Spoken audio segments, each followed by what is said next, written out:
Toshkent viloyati Ichki ishlar bosh boshqarmasi, kiberxavfsizlik bo'limi va Parkent tumani ichki ishlar bo'limi tezkor xodimlari tomonidan olib borilgan surishtiruv ishlari natijasida o'zga fuqaro nomiga 2.500.000 so'm miqdorida onlayn kredit rasmiylashtirgan shaxs qo'lga olindi.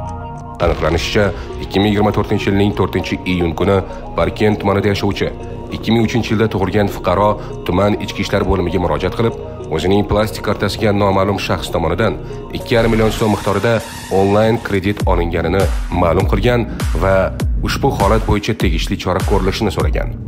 Olib borilgan tezkor tadbirlar natijasida jinoyatni sodir etgan shaxs jabrlanuvchining yaqin tanishi, Parkent tumanida yashovchi tengdoshi ekanligi aniqlanib, gumonlanuvchi qo'lga olindi.